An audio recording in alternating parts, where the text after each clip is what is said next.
Davis. And I'm Olivia Vidal. We have more coverage on the passing of Pope Francis coming up. But first, let's check back in with meteorologist Hannah Gard, who has more following some severe weather coming our way. Thanks, Olivia. Yeah, we're giving you the first alert because we do have a threat for severe storms for part of our area later today. We have a level 1 out of 5 risk for the area in green. That's the North Shore, parts of southern Mississippi, and parts of the river parishes. We could see damaging winds and hail with these. That's going to be the main threat. There is a very low end tornado risk. And then, of course, where those storms pop up, we might see some heavy rainfall as well. Here's a look at radar, what's going on right now. We're seeing the storms right now over toward Houston, building back. The cold front is moving across the state very slowly, but you're only seeing those little stormy areas along the leading edge of it.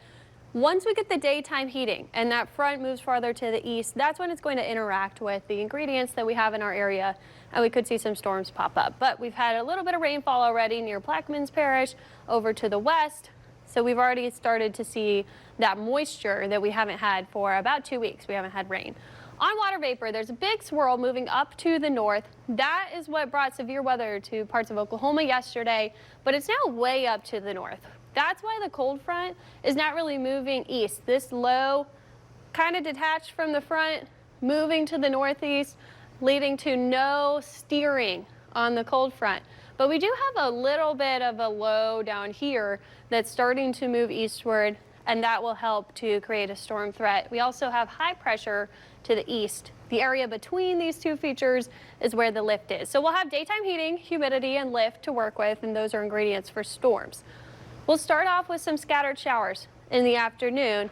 Then once we get that daytime heating, you can see the storms popping in and out, especially north of us. I do think most of the lift is north, but we can't rule out a stray strong to severe storm in parts of our northern tier.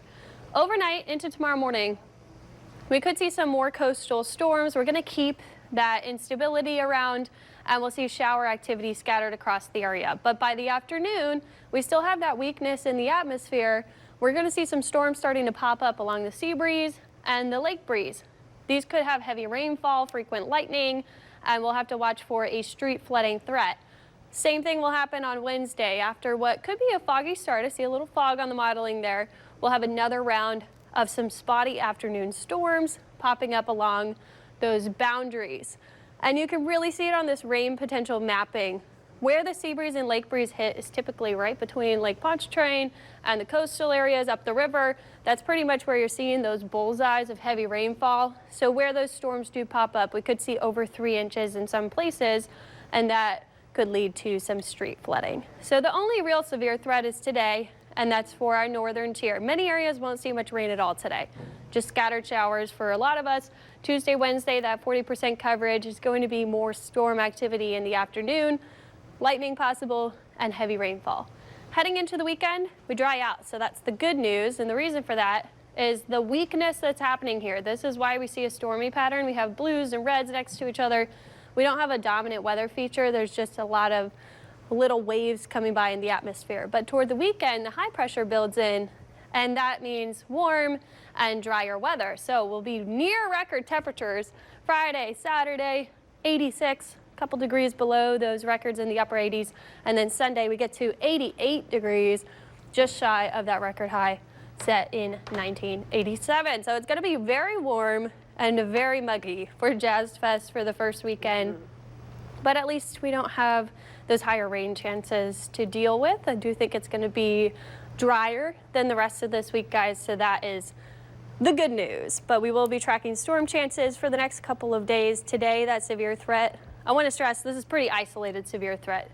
What you can do to prepare for that, just make sure you have ways to get those notifications and that you're paying attention, especially for the evening commute for those northern areas today. Well, the good news is most people are, or a lot of people are off work and school today. Yeah. Kind of still considered a holiday, Easter Monday, so you might not have too many people out on the roads during that time, which is good. Yeah, that'll be good. And now that they might just now be starting to wake up because maybe they slept in a little bit, they're hearing this information and maybe turning those notifications back on the Fox 8 weather app. For sure. And It's a low wind severe threat. Damaging winds, maybe some hail with these storms are the main things we'll be watching for through the afternoon. The rest of the days this week with the rain chances, it's going to be that flood risk. We know this happens in the summertime pretty much every afternoon. That's kind of what we'll be looking at. We'll keep our eye on it. Thanks, Hannah. Let's check on the morning commute on this Easter Monday. Still following this accident.